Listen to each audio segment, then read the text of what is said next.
hard times, baby, but I ain't ever seen this before.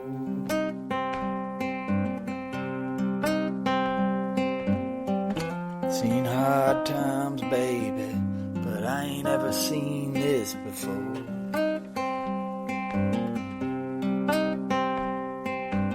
Feels like the wolf is at the door.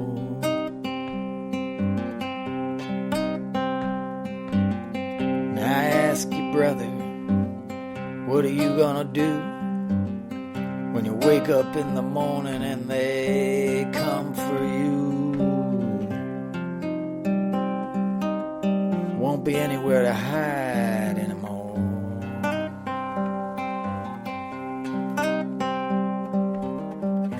Cause the devil's coming, baby, and is looking to even the score.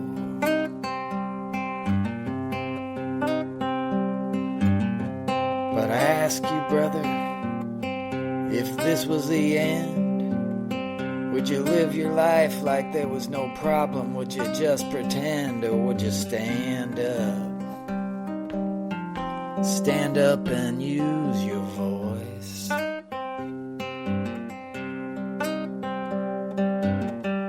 'Cause the way I see it, we still all have a choice.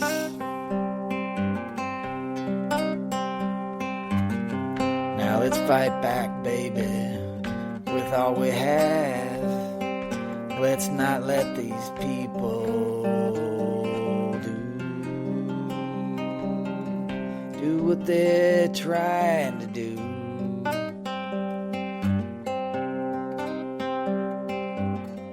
Cause this country doesn't belong to some tech bro, baby. It belongs to me and you. That's true.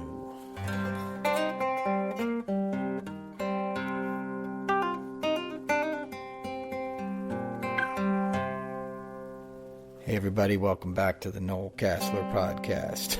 Another improv song for you. That was the one we began last time. Guess we got another verse today. I'll keep you posted.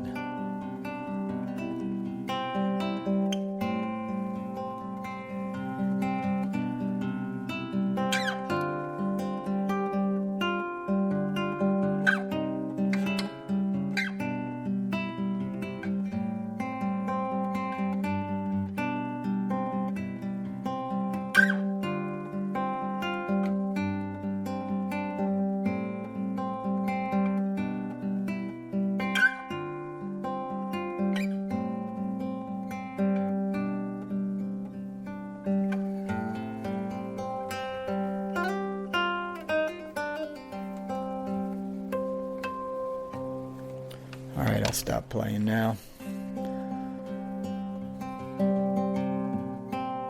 It's hard to put this thing down.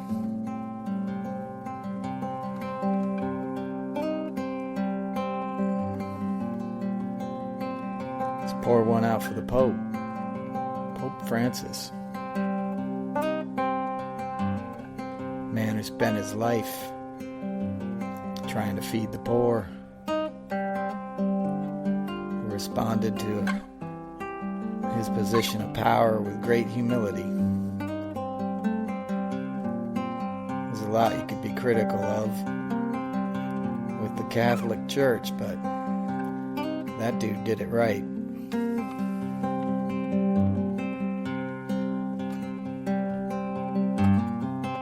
My heart goes out to all those that are grieving his loss. I think it was amazing that he sort of held on through Easter and made all those people smile yesterday.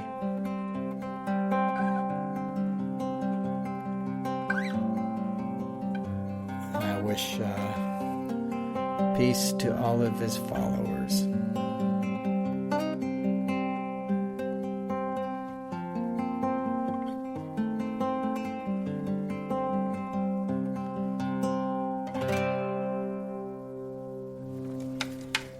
'68 Martin never goes out of style. True folk instrument. Okay, I'll shut up with the guitar and I'll start talking now.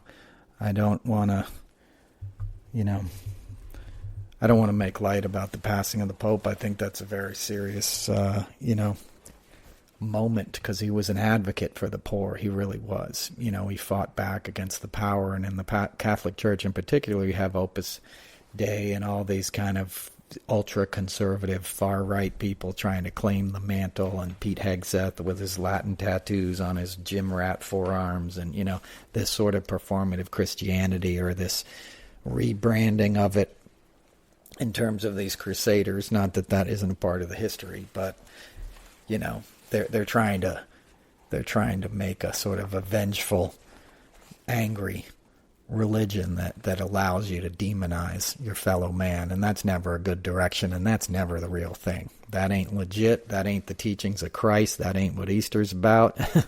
And they know it, but a lot of people don't, and a lot of people feel good about anybody wearing a cross and a bunch of bleach blonde hair lying to them, as long as they wave a flag at them and tell them they're the good guys. And that's what Trump's doing. He's branded religion and patriotism and put it all under this umbrella of corruption, where if you remain dumb and stupid, this is for you. This MAGA's for you, right? They demonize immigrants. The whole gig is anti-immigrants. And right before I did this podcast, I was watching a clip of Melania at her corporate-sponsored egg roll today at the White House. And she sat down to do like story time with kids, which is fine, right? But she's been here 30 years, and I can't understand a word she's saying. She's using improper grammar. I'm going to read you this book, and at the end, I'm going to see what you learned on it. Like, she doesn't even know how to construct a sentence, which is fine. Like, if you're not married to the guy who's like demonizing immigrants, and if you're not first lady for the second time, and if your whole career isn't at least partially in the public eye, you should learn how to speak. It's got nothing to do with immigration. You're a public speaker. When I went to drama school, you had to get rid of your accent. It didn't matter if you were from Maryland or Moldova. You learned how to speak properly so people could understand what you were saying, because that's a fundamental part of communication. And I pointed out, not to be xenophobic and not to make fun of somebody with an accent, I pointed out to show you how little they care about any of this stuff. Melania can't be bothered. She could easily take a speech class and work on that stuff. She doesn't care. She's hanging out in a penthouse on Fifth Avenue banging her boyfriend all weekend until she's got to show up at the White House on Monday. She doesn't care about the Trumps or any of this stuff. It's a business deal. She didn't go to Tiffany's wedding shower baby shower a couple weeks ago in Miami. She's been the chick's stepmom since she was 5.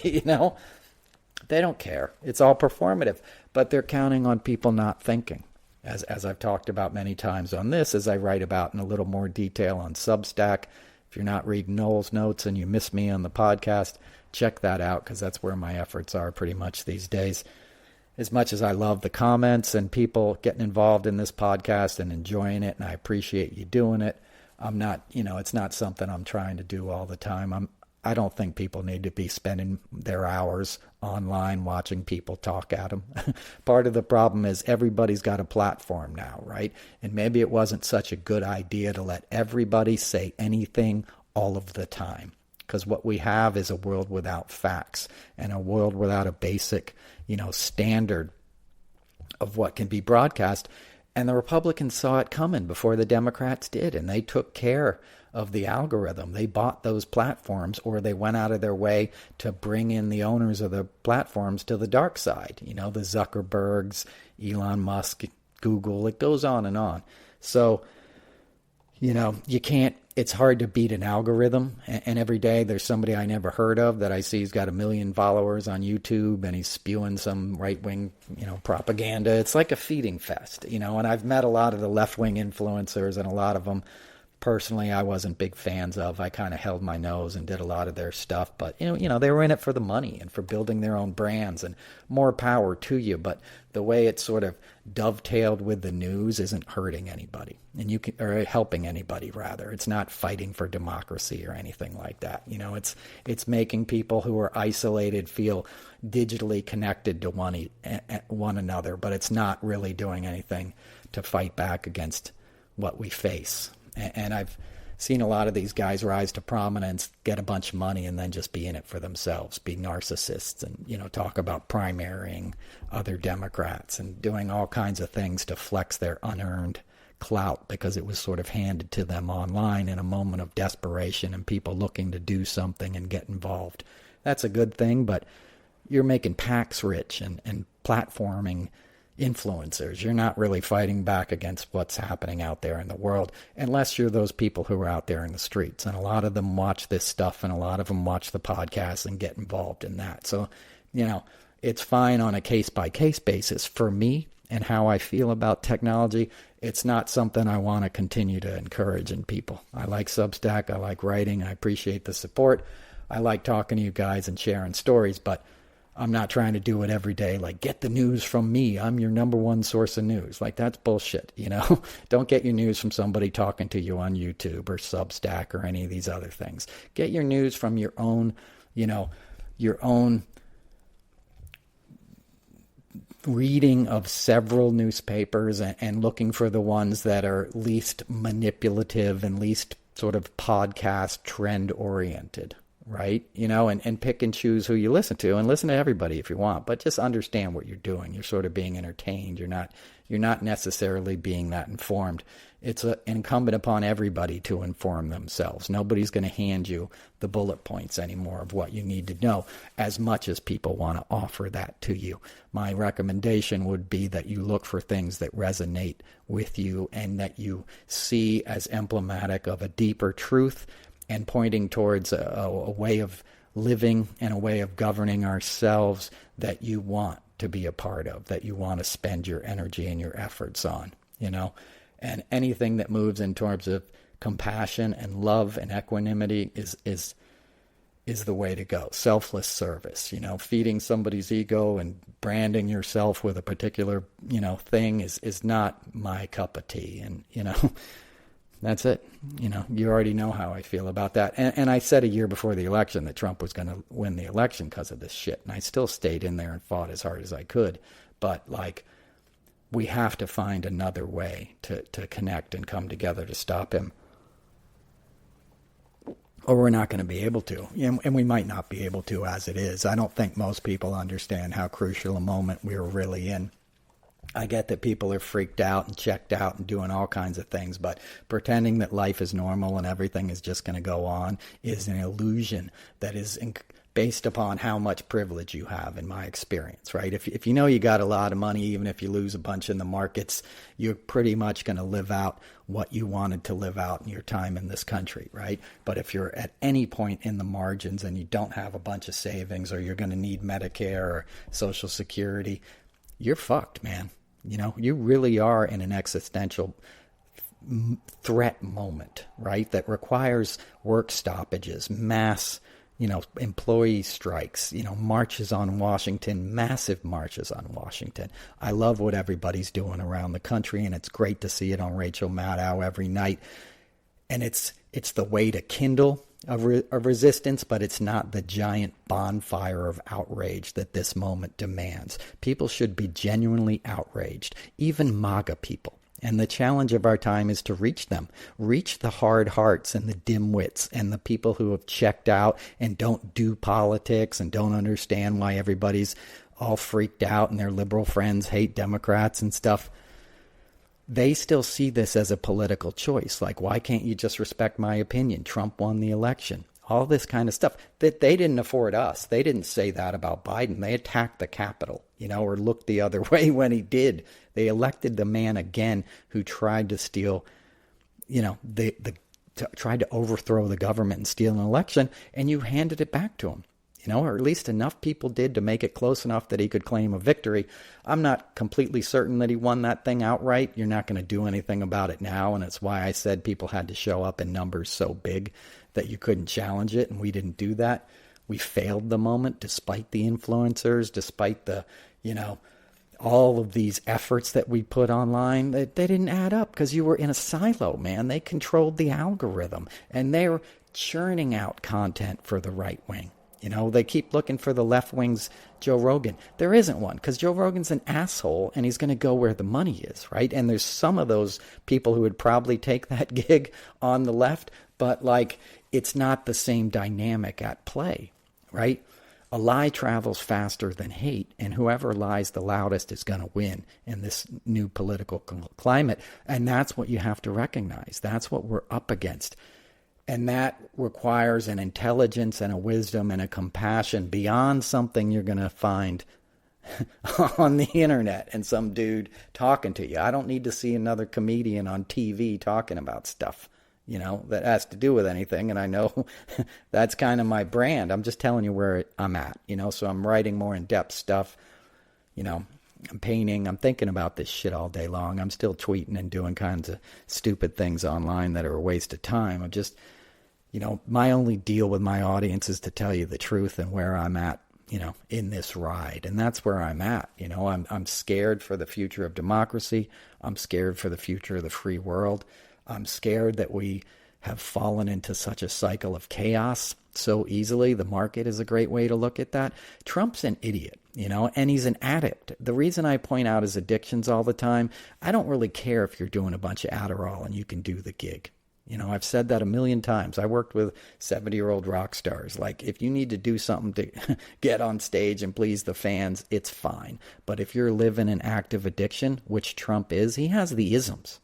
What you got to understand about alcoholism or addiction is that you could be an alcoholic and have 1 or 2 drinks a day. It's your thinking that really defines that behavior, right? There's some sort of, imbalance, a moral sort of dilemma gets created because you're acting on instincts and you're acting on defects and resentments and things like that, and it skews your thinking, right? And it makes you act on impulses that you wouldn't if you had a baseline of sober, sort of mature emotional well-being, and you had humility and you were able to ask for help and understand you can't do anything alone, especially when you're in trouble. You need help, right? And Trump's the kind of guy, he doesn't want advice. He doesn't want people around him who are going to tell him the truth. He wants yes men because he's this fragile, wounded buffoon who's shuffling through life in a stupor, just thinking about the next golf game. He can lie about beating somebody and talk about how nice the tits are at, with the girl behind the omelet bar at Trump Doral that morning or whatever. That's his existence. I've met the man. He's just a dumb guy who lumbers through life talking to dudes around him about who's hot in the room. Like, that's the extent of it. And then behind the scenes, there's kind of the mob boss, completely corrupt, terrified, paranoid guy who's trying to get information on everybody around him and blackmail his way out of trouble or into the next business venture, because they always happen behind closed doors with some kind of unseemly alliance. It was Fat Tony Salerno back in the day in New York City. It's moved on to MBS and Putin, but there's always a shadowy figure, telling Trump how he can make a buck, because they know morally he will do what other people won't do because he has no morals, and he has beyond greed, he has a giant hole in his soul that he's looking to fill. And if you recognize that sort of psychological defect in somebody, you can exploit it. That's why Putin has had his balls in a little jar for 20 years, because he knows how to work them. They all do. That's why he's siding with Putin over the people of Ukraine. The scary dynamic at play here is he's gotten all his followers to turn their backs on Ukraine too, on a people and a display of bravery that would have been so in line with who the Republicans thought they were for the entirety of their history until he came along. That's the part of this dynamic that should really scare people and alarm people, because he has a cult-like hold on these folks, and he's turning on them already in all these cuts, and they don't know it. All the health care and substance abuse treatment and veterans health care and veterans affairs and, social safety nets and nutritional assistance. All these things are going to come down like a fucking ton of bricks on the already rusted cities that he's exploited and the voting bloc that he's exploited, right? And those people are going to get angrier and more desperate and more violent. And your already crumbling cities are going to turn into fucking nightmares, right? And he's going to exploit that because he's going to continue to point at the other that did it to them. And now it's the migrants, and now they're abusing them and taking great pleasure in that. And the MAGA hordes are cheering on the jacked up ICE officers in their bulletproof vests, smashing windows of 53-year-old mothers in Maryland while their kids, cry in the backseat. That's not a law enforcement officer. That's a coward who's doing that. And there's a lot of cowards and badges in this country. We cultivated cowardice, post 9/11 in this jacked up, jackbooted, over-militarized police state that we've created. There are some good cops. I've met them. But the psyche of what policing became this us against them mentality turned on Americans has been a dangerous trend for a long time if you've been paying attention. And Trump's been paying attention. That's his bread and butter, because that thing, that centers in New York. That kind of policing starts in New York and spreads out. It gets a little probably more out of hand in places like Texas and Arizona. But, the theories behind that policing, they start with PBAs in New York City and, Ray Kelly and broken windows theories and Giuliani and all that kind of stuff that had such a catnip-like appeal to white suburbanites, because they'd drive in from the city and some squeegee guy would be there and they would talk about how horrible and scary it was to go to the city when they went back to the suburbs, because they drove in for a Yankees game or a play. And that mentality never left. I heard people talking like that when I went to the last high school reunion I went to, like, middle-aged white ladies, like, wow, you live in the city, aren't you scared? It's like you're an hour outside the city. What are you scared of? But that fear of the other that the NRA and Fox News and the Republican Party in general has pushed on people has metastasized inside of them now. And it's a tumor. And Trump won't extract the tumor. He'll exploit it, right? He'll expand it. And he'll turn his base against their fellow Americans. Because once he gets sick of going after immigrants, he's going to point to Democrats. He's going to point to Jewish Americans. And he's the most anti-Semitic dude I've ever met. He's now using anti-Semitism as an excuse to go after universities. But don't get it twisted. That guy only wants Jewish people around to count his money, as he's said. Okay, he is very, very anti-Semitic. It's a defining characteristic in his personality. You only have to be around him for 5 minutes to know that. And I don't care what you got to say about Jared Kushner or any of that stuff. That's just a front and an excuse and a business arrangement. He is not a friend to the Jewish people. I mean, he's not a friend to Israel. He's got a criminal in his side pocket, Netanyahu.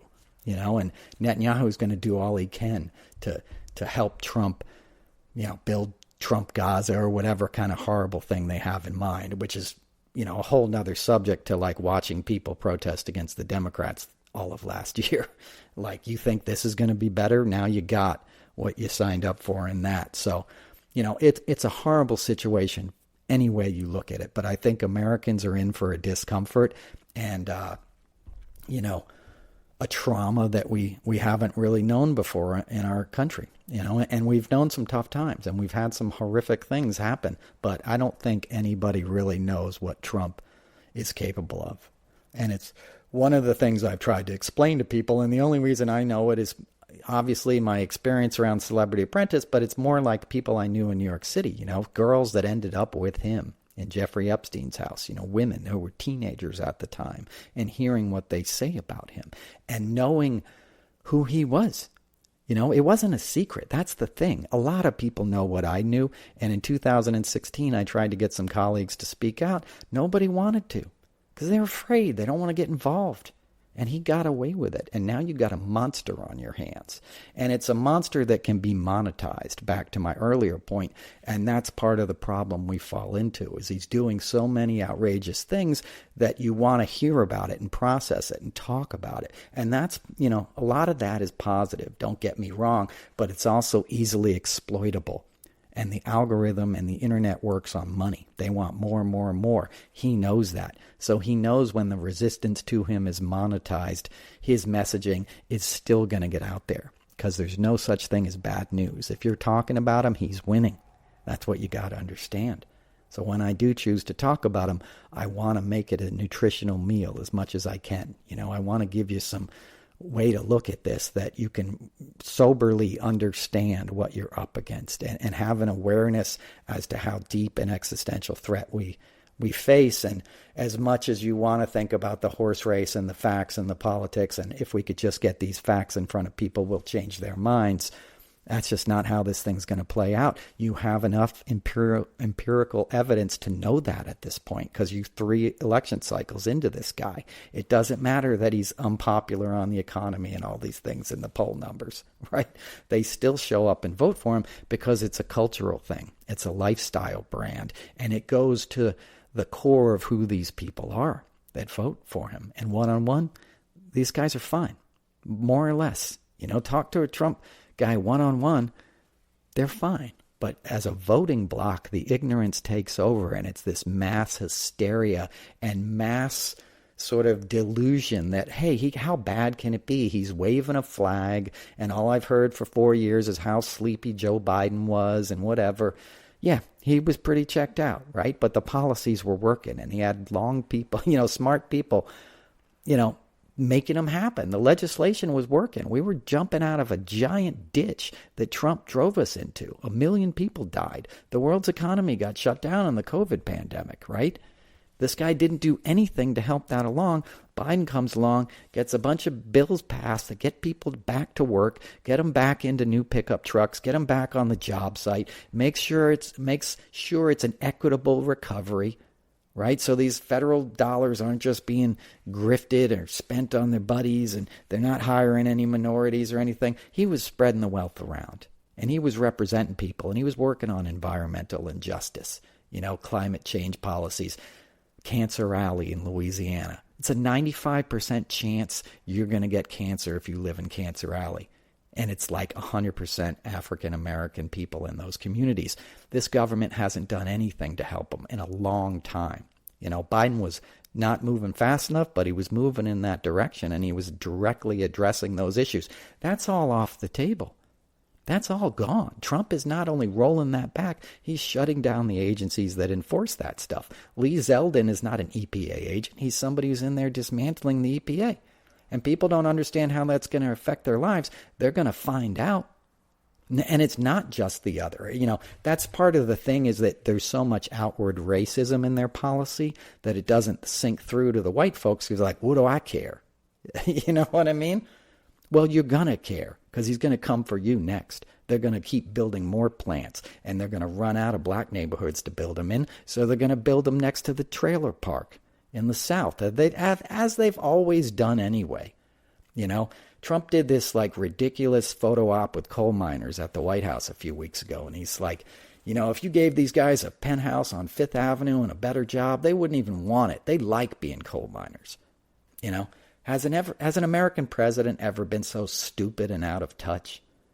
Coal miners die young of black lung. It's a brutal job. It's one of the worst jobs on the fucking planet. It's always been. Have you never heard a folk song? Have you never heard a folk song? Have you never seen how unions, saved a lot of the miners who were dying young in all of industrial, in all of the Industrial Revolution? The people who are going to get chewed up by this have handed the keys back to their jailers. They could have gotten out of this predicament. They could have expanded their cultural acuity, understood that, parts of globalization did hurt them. And that was Reagan and these guys that created these, rust belts in their communities, and an unregulated Wall Street that wanted to make the products cheaper in China. But you voted for those guys, and you enjoyed going to Walmart for 30 years. You can't turn back in the other direction. You're not going to build those factories in America. It would take you too long to build them, and who are you going to staff them with? Okay? Because it's not just cheap labor in Asia. It's experts. They're experts at building this stuff, and the supply chain is all right there. So do you go to a Foxconn stuff, the supplies they need to build the chips are all in the same perimeter. Here you'd have to ship them from overseas anyway. You couldn't make all that stuff anymore. It ain't going to happen. And even if you took the time and investment and build that big factory somewhere, some kind of storm is going to come on and flood it or destroy it or blow it away in a hurricane before you even get to work. It's just an untenable situation. So the tariff wars are, are part of his own delusional insanity and ignorance in economic policy. But the fairy tale that, you're going to go through a little hardship and things will finally turn around, that's just crazy. And we should understand that. And that's not to say we shouldn't be making things in America. We should. We should bring a lot of manufacturing back, but it's got to be what we're good at, high-end stuff. Part of the deal was we made cheap products overseas and we focused on, bigger things, planes, Boeing, weapon systems, high-end, computer systems, technology. That kind of stuff we can still build on a mass industrial level. And we can also do sort of the kind of, tradesman, American craftsmanship engineering that we're good at. We can make guitars and bicycles and watches and things like that. PRS guitars that I play, they're made in Maryland. Shinola watches made in Detroit. Somebody bought an old factory and started making kick-ass watches, and they were employing people in the communities. Some people had been unhoused and stuff, and they learned these new skills. You drive through all these towns in New England, in my part of the country, there's all these abandoned factory towns with these beautiful brick buildings, old factories. Revitalize that stuff, turn them into art spaces and have arts lofts and guys making jewelry and clothes and boots, shoes. You can make so many cool things in an old world way and charge a premium for them. Make high-end stuff. Made in America was always a bit of a luxury brand. If you play guitar, that. You couldn't even compete with the Asian builders, because they're making them so good. When I was a kid, there was a joke like "made in Japan" was meant as a slur against a guitar, and it wasn't. They were making them great back then. The electronics and stuff kind of sucked, but that was part of a result of World War II and a lot of things like that. But that's not the case anymore. Like now they're making badass stuff, and the stuff they made back then, I collect. Tyco and everything is badass. But my point is, the things that come in at a lower price point, you're not going to be able to beat that. So you might as well be happy with having the world's largest GDP, which is 25% of the world's GDP, right? Which made us very wealthy as a nation. So as long as the pie gets bigger, your piece gets bigger. Yeah, it may only be 25%, but that's good enough. When you're getting 25% of trillions and trillions of dollars in the global economy, right? Focus on the high-end stuff that you do well. There's money for it. Right?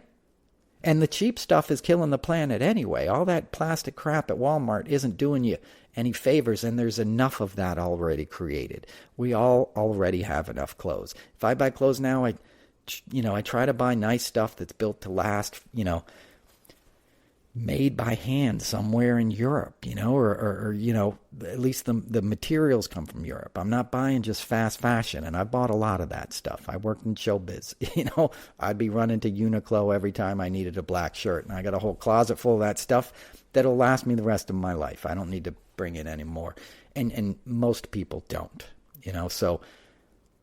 but that being said, you don't want to destroy the economic model on which that's based, because a lot of people make money in America off of an imported good. Somebody's got to sell it. Somebody's got to do accounting for the business that imports it. Somebody's got to do their taxes. Somebody's got to work in their retail office. Somebody's got to work on the shipping. And you know how I feel about one-click Amazon stuff. There's a lot of stuff that's really stupid and a lot of habits we could change as consumers that we should wake up to. But having a madman just, declare tariffs and insert chaos into the global economy and tank the American economy and send us into recession is insane. And that's where we're heading. The Dow dropped 1,000 points today on Monday because the dude attacked the Fed chair, Jerome Powell, again. He attacks the Fed chair on Monday morning, man, as the markets are opening with the news that the Pope has passed away, on a glooming Monday in a time of tremendous upheaval where a ceasefire was just broken by the Russians in Ukraine, where all kinds of stuff is popping off in the Middle East. He attacks the Fed chair. It has to be independent. You need an independent central, monetary banking system. Any country that doesn't have one, look at their economy. It doesn't work out well when one man gets to manipulate the markets and the dollar tanks. And that's what's going to happen. You're going to lose your power. And people have sacrificed a lot to build up our place in the world, not just in foreign service and soft diplomacy and things that I've talked about before, but, one of the benefits of our giant size and being a superpower is that we could share the wealth. We could somehow, imagine a world in which the folks with the least among us would have some access to the benefits of our wealth, whether that was medicine in Africa, which we've cut off. We're going to start another AIDS crisis. Like 5 million people could die that aren't getting their meds anymore by 2030. I heard a staggering statistic the other night. And I came of age in the AIDS crisis. I mean, it hit when I was 10 years old. I went to high school during it. I was in my college years. Our roommate was HIV positive. Like, I've known a lot of people. I've known some beautiful, brave, compassionate, older gay men. When I was a kid, I saw them lose their friends and lovers and husbands and, wives. And it's just, staggering. Like, there hasn't been a lot of progress in my lifetime. There's certainly been some, but that was one area where there was actual progress. I mean, it got to the point that subsequent generations acted like it wasn't even a thing, like, to turn our backs on that, like, do you know how many benefit concerts and telethons and things we had to do, how much money had to be raised, how many men had, men of privilege, Jimmy Carter and Bono and billionaires and people who actually gave a shit about the health of this planet. You know how many hours they spent traveling the globe and talking to people and getting things set up to the point that we could begin to treat people and get drug companies to give these products, at a reduced cost that we would pick up to developing nations? A ton of psychic energy and love and compassion went into those efforts, all gone overnight because some fat bloated asshole signs an executive order with a Sharpie in his Oval Office to appeal to bigots, to appeal to simple-minded, uncultural people who don't even remember where they came from as Americans. Guys of my generation must have amnesia. I'm 54 years old. We lived through this. Now we're going to have another famine. 25 million people are going to starve to death potentially in Sudan because of the cuts. There was soup kitchens that we provided in a horrific war that's been going on for years, where all these people are displaced. Half the country is displaced and in danger in facing starvation. 25 million people. And they're not getting aid. They're not getting aid anymore. And they've died. Babies have died. New York Times did a big piece on it on Friday. It's barely in the news by Sunday. On Easter Sunday, people don't even want to talk about it. Everybody's talking about the Pope now. And thankfully, a lot of people are pointing out how he labored on behalf of the poor. That was his whole career in Argentina. He cared. And we're all supposed to care. And you have a president who doesn't care. Leadership begins from the top down. So he allows the people that support him to be the worst versions of themselves they can be. And that's inexcusable. And it's unpatriotic. It's un-American. It's uncivilized. It's certainly un-Christian. Whatever this performative Christianity is that these right-wing idiots are doing with their Latin phrases on their biceps and all this crazy bullshit Opus Dei stuff, It's insane. It's like watching the world lose their mind. But Trump is the ringleader of it, and it's his insanity, his isms, his insecurity, his mental unfitness for office that is causing 90% of this chaos. And everybody likes to focus on the details. There are no details. There are no real beliefs. That's why he cancels the tariffs 1 minute or suspends part of them and then increases them on China or, Canada or whatever. He doesn't know what he's doing. He's only reacting to the stimuli that he gets in that moment, and he's always feeling bad. So he's either going to punch down or slap out at something, but it's always to make his own fragile ego feel better. It's never with a thought to how is this going to affect people, And then when it does affect people, he gets mad that people are outraged. He's like, "Oh, you're weak if you care about the stock market tanking." Well, I know a bunch of people who have a lot of their wealth tied up in the stock market who are older people who have worked hard their entire lives. And now they're seeing giant chunks of the money that they were hoping to have or leave to somebody else at the end of their lives disappear because of a madman who doesn't even work. The last public event he had was at noon on Friday. He golfed all weekend at his local golf club. And he went to an Easter egg roll today that was corporate sponsored so they could make money. They were renting a stage to YouTube. Like, it's insane. It's just a grift. So he's getting rich. And that's the other thing. They're clearly shorting these stocks. He's clearly giving people a heads up at Mar-a-Lago and MTG and all these other idiots that he's going to release the tariffs. That's what that tweet was. Buy now. He sent it out in the morning, and then he lifted the tariffs in the afternoon, and people made a bunch of money on the surge. Hope you sold it because you're back down in the dip, And this kind of chaos isn't sustainable. Back to sobriety. When you get sober, what you're looking for is an even keel, right? You're not looking for a bunch of peaks and valleys and excitement and thrills and all that stuff.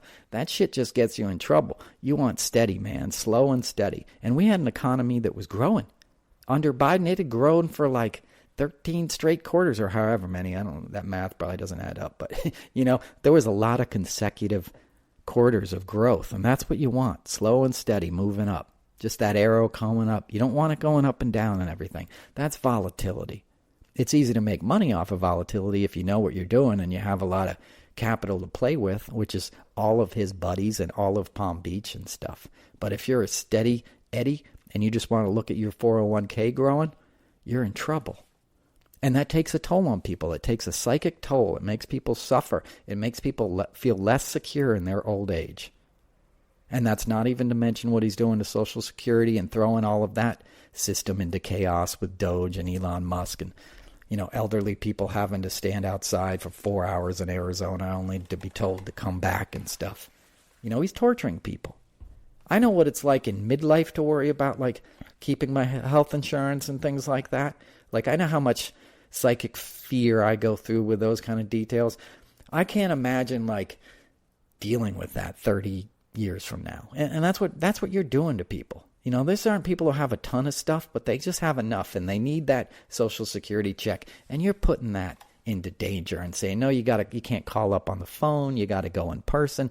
Like that, anybody who's ever dealt with a bureaucracy, which we all have, like you try to make that stuff easier. It's hard and complicated. You try to change your address on a tax form or something. It becomes an odyssey, man. Like, it's hard to do this stuff, and they're purposely dismantling it and making it hard for people, and that's causing people to suffer. That's causing hardship that we can't even see in the lives of everyday Americans, and that's the opposite of what you're supposed to be doing as a president and as a government, right? You're supposed to be benefiting the lives, not the greedy 1%ers who want a tax cut, the average citizens who are just trying to send their kids to school and pay their rent and go to work and have a clean park to play in and maybe go on vacation a little bit in the summer, to a national park or something, which he's also closed and dismantled. And he's going to, tear up all the trees for deforestation, because he picked a fight with Canada. So now he wants to make America great again by being a lumber exporter again, more than we already are. Do you know what that's going to look like when he's cutting down redwood trees? You should look at the map of what he's proposed for clear cutting. It's basically the entire Pacific Northwest. I'm not even joking. Look at the map and it'll be staggering. And that kind of stuff will happen and people will be like, what happened? You're going to drive out to Oregon or something, and you're going to be like, dude, where'd the trees go? Northern California. It takes 1,000 years for that stuff to grow back, if it ever does. And this isn't the same planet that it grew on the first time. So we may never see that again. Have you ever read The Legacy of Luna? Julia Butterfly Hill, she was this brave activist who climbed up into a redwood tree like somewhere in Mendocino, Northern California. Had a massive impact on me. It was 20 years ago.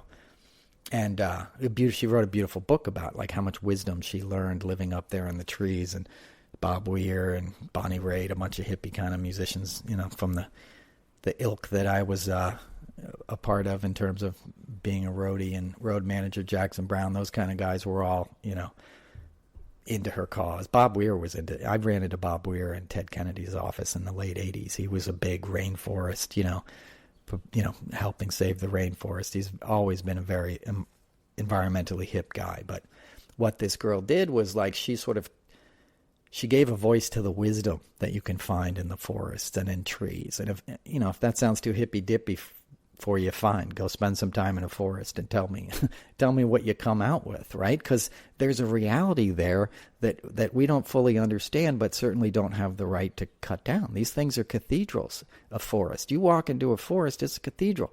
I got a tree outside that window right there. The house was born in 1853. The tree is probably was there maybe before the house. It's this massive oak tree. I go touch that tree and hang under that tree all the time. And I get a vibe from that tree. All the maple trees, and I have giant, spruce trees on this property. They give life, they give life to other creatures. They bear witness to whatever the hell is happening. They clean our air. They're part of this earth and this planet, and if you can't recognize the beauty and the dignity and the life in an individual tree, how could you be expected to feel that way about a fellow human being? And if that sounds radical to you, I don't care, right? Because that's who Trump is. He's a man completely, removed from any concern of the environment. The golf club he played at in Northern Virginia this weekend, in his first term, he cut down a bunch of trees and just dumped them in the Potomac River or whatever. And it was a big environmental thing because you're not supposed to just dump, giant trees in the water. But that was as president. That's his thought. His buildings in New York City were always the top environmental offenders because they passed a new clean air law in New York City where you had to put these scrubbers on top of buildings because buildings, they're like cruise ships. They're just burning tons of fuels, way more than a car or a truck. People don't think of that, but, it's oil that they're burning for your hot water and your heat and stuff in the basement. So they put these scrubbers on the top of the building so you wouldn't see. I lived in Carnegie Hill for 20 years, and you would just see all these plumes of black smoke coming out of the top of high-rises. And the Trump buildings were always the worst. They never even did that. They didn't care. They just took the fines and didn't pay them. What does he care about the environment? The environment's a golf club to him. You couldn't get more removed from caring about the environment than spending every day on a golf course. But we're handing our world over to these people. Or are we? Do we have to accept this? I don't think we do. We just have to come together and figure out how to really fight back. And we can't do it by, pointing fingers at each other. I'm not trying to diss on other people when I tell you my thoughts about this. I'm just trying to change the direction because I'm sick of losing. I'm sick of 10 years of just covering the chaos and he's in a position of power. And then we finally get a Democrat in power and we freaking blow it, and lose it. And we don't fight back with the urgency we need to fight back against what he's doing. We're letting him get away with too much shit. And some stuff you're not going to be able to hold him accountable for. Like the fake assassination attempt, I'm telling you that wasn't real in Butler, PA. You're never going to get to the bottom of it now. And there's been things like that throughout his career. The helicopter pilots, from Taj Mahal that were going to testify that miraculously, for his benefit, died in a plane crash in the Pine Barrens on their way back to New York City in a rented helicopter, even though he had a fleet of them at the time with his name on the side of them, and he lied and said he was about to be on that chopper. The family members of one of those victims came to a show I had in New York City a few years back, and they completely still hold him responsible for their loved one's death. There's been a lot of little things like that in Trump's history that he's gotten away with. As president, he's going to get away with everything else until we demand that he be removed from office. We're really going to have to take to the streets. I don't think you're going to get to sit around until the midterms and, take back Congress and all this. They're going to gerrymander the hell out of this thing, worse than they've already done. And they, by how it plays out on the nightly news when they count the votes, they won every single swing state, every single swing county. It doesn't really even mathematically add up that happened, but once it's accepted by the news anchors, it's a matter of public record and law, sort of, right? Because that's how we played the last one. So, God help us if that's our only recourse. We always have to be marching. We always have to be protesting and striking. It always has to be nonviolent, but we have to understand the urgency of the moment and really how much more can we do? And I think this summer, things are going to kind of come to a head. And we have to be very smart about this because what they're looking to do is really crack down. And they'll put like Antifa, supposed Antifa, instigators amongst any kind of protest and burn stuff down and then blame it on the left and send in, their Kyle Rittenhouses and their jackbooted thugs. They're looking to do that. And that sort of unrest or that sort of protest usually pops up in the summer when it's hot out, and it's obviously in response to some kind of police brutality generally, and hopefully something like that doesn't happen, but we are in America, so the odds are something like that will happen. And they'll use it as an excuse to impose some sort of military law that emboldens the sort of MAGA captains in every individual state and city and county. And they want to show people who the law is, and they want to assume that they're the law. You can't assume that because it's tyrannical. He's a tyrant. He's disregarding the Supreme Court and not bringing back the man from El Salvador who was sent there, illegally, wrongly, as they all were. We had no right to send any of those guys there. This is just insane, and he always has a way of pushing boundaries and testing what he can get away with, and then takes 1,000 times more when he gets away with it. And that's what he's doing. These are sort of trial balloons and testing the waters, and he's getting away with a lot of stuff. And he's also getting things that he probably never imagined would go his way, like the big law firms giving him $1 billion in pro bono, funds to use at his discretion, which he's going to use against his fellow Americans. He's going to say, I want to sue Jimmy Kimmel, or I want to sue that guy from Twitter, who's talking shit about me or whatever. That's what he's going to use it for. He's going to use it to defend himself in the umpteen crypto scams that we're going to find out about soon that we haven't yet heard about. Imagine how many things he's doing right now that we don't even know about, because that's who he is. Like, you're only seeing the tip of the iceberg in terms of the criming and the criminality. I promise you.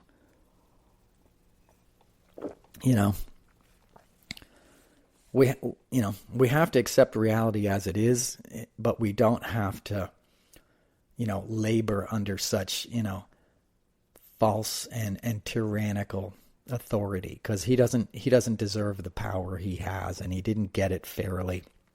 And you have to hammer that point home when you get an opportunity. This isn't live and let live. Be nice to your MAGA neighbor. Doesn't mean be mean to him. Be civil, but don't accept it. Don't just giggle when somebody, says something really stupid or bigoted or racist. Call them on it. Call your fellow white people out on this bullshit, Because I've met a lot of Trump supporters, and usually within 10 minutes, there's something like objectively racist or bigoted coming out of their mouths, and they're always going to hear about it from me.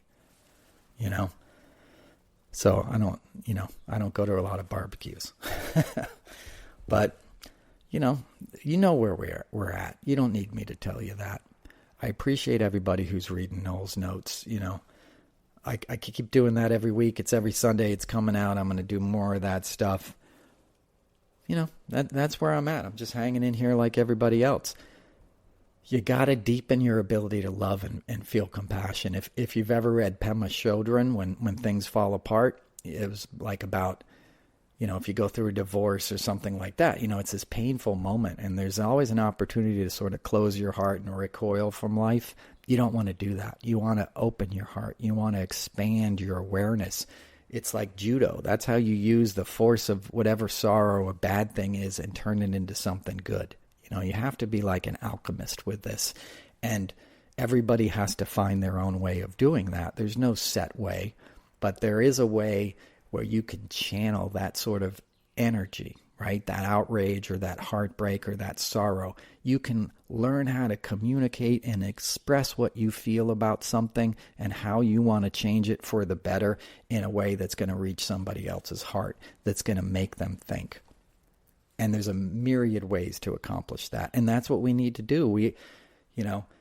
And don't let me discourage anybody from saying what they want to say online or doing their thing. I'm not, it can be a wonderful tool to communicate, but make sure you're communicating what you want this world to be. You're not just reacting to the latest outrage and sort of rage farming other people to get clicks and likes and doing the silly things that everybody or a lot of people do, breaking and all this stuff. You're not the news, dude. You didn't break that story.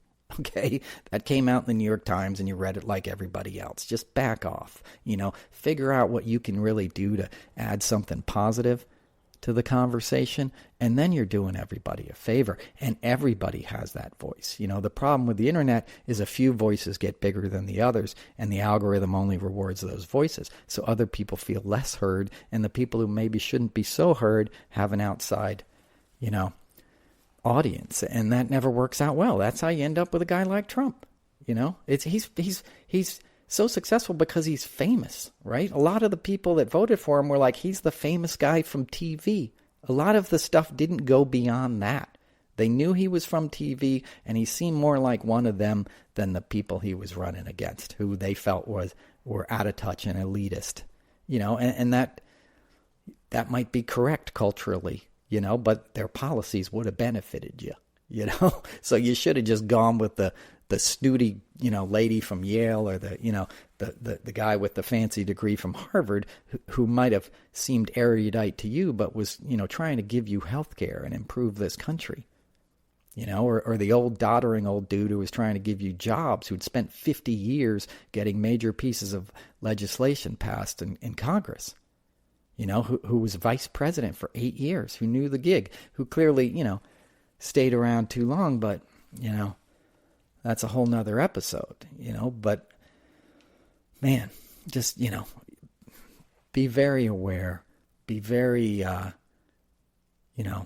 be guarding of your ability to feel empathy and love and compassion, because sometimes that's all you have. When you're facing such gigantic obstacles as we're facing, you have to not ignore it and run away from it, but you have to hold on to what's good in life and what's good in you, and never lose sight of the humanity of it, what these policies are doing to people. And don't ever accept that. You don't want to see people go hungry. You don't want to see people living in fear. You want to see people living their truth. You want to welcome everybody to the table. We got plenty of room in this country. All these people that are getting demonized, these immigrants, have you gone to a town where a lot of people have moved there from Latin America or the Middle East or Africa or something? They bring wonderful things to these communities. They don't dilapidate them. They open up like party supply stores and food stores, right? They're not opening up tattoo parlors and vape pens, shops and stuff. That's what I see in a lot of the like white communities in MAGA culture, right? I drive into a Hispanic thing. I see 4 delis and a florist, and a store that sells like party supplies, because they're always having parties for their kids. They're always gathering as families on Sundays and breaking bread and laughing and celebrating their children and sending them to school. And then they're getting up in the morning and they're going to work. That guy they deported, he had 3 kids with autism. He had a hard life. He got busted when he was driving to Home Depot to stand in a parking lot and look for work. That's the kind of guy you want to demonize, right? Somebody who doesn't even have a job and he's showing up in a parking lot hoping somebody might say, hey, bud, you want to come dig a ditch today for $50 cash? And he's going to do it because he knows he's got to provide for his family. They're not out there gang banging. So maybe some are, but that doesn't matter where you're from. You fall into that in this country. That's just a result of poverty. And by the way, the Latin American gangs, USAID was dealing with that. My ex-girlfriend, Lainey Reisman, was part of the World Bank's operation in Central America, and USAID dealing with gangs. There was outreach programs that our government funded to reach people and young people in barrios and places in South America where they could get recruited and fall into gangs because of their circumstances. And they would try to give them a path out of that, educational opportunities and stuff to prevent it at the source. That's what a smart government does. It doesn't demonize people and humiliate them and shave their heads and throw them on a plane because they have a tattoo and make a big game out of it and send some stripper down there to pose in front of the cell with her stripper hair, a corrupt governor, a Christie gnome. Like, this is the other problem, is that Trump always surrounds himself with trash. The people who worked on Celebrity Apprentice were pretty kind of trashy. I went and did it with a couple of friends. We were helping out a buddy, I was like escorting talent, but he's not hiring the best and the brightest. Nobody around Trump is quality. Mark Burnett is reality show stuff. It was like I worked with Don Mischer, who passed away. You know, I worked on, you know, A-team kind of like really nice productions, the Tonys, like the Grammys, the Oscars, the Kennedy Center Honors. Those kind of shows were my bread and butter. The Super Bowl halftime show with Don Mischer and Ricky Kirshner in the old days, like it was a class act. Celebrity Apprentice wasn't that. You know, it was like the freelancers who had an open thing in their schedule and they took this cheesy paycheck. Because Trump doesn't want quality around him. And it's the same way in the administration. That's why he's leaving Pete Hegseth in there.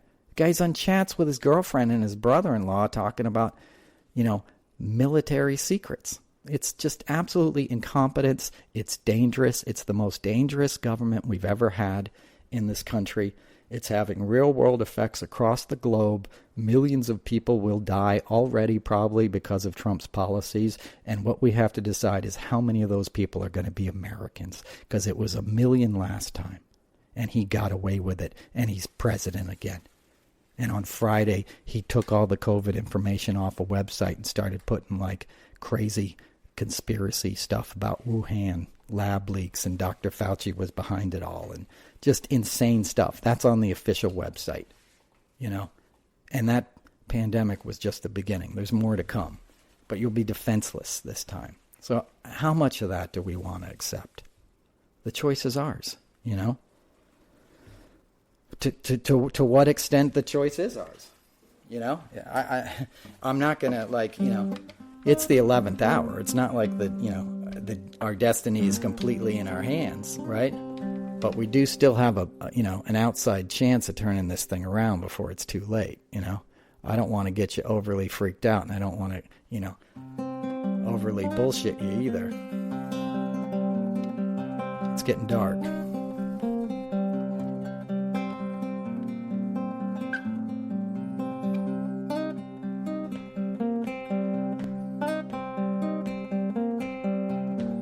But we still have each other. We got love, we got light, we got music. We got a lot of things we're good at in this country. We come together, you know, in the whole world we got things we're good at. We all love music. We all love art and theater and music and movies, and, you know, we can all learn from each other. That's what we should be doing, you know. We should be celebrating each other, working hard, growing, loving,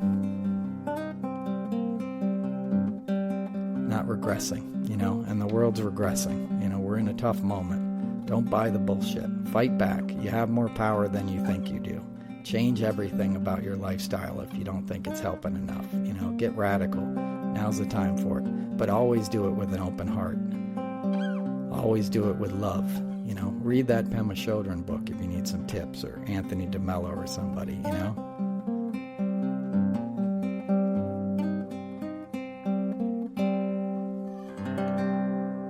Thank you very much for listening. Noel Casler Podcast, episode 126. Check me out on Noel's Notes on Substack. Be cool and be safe. Peace.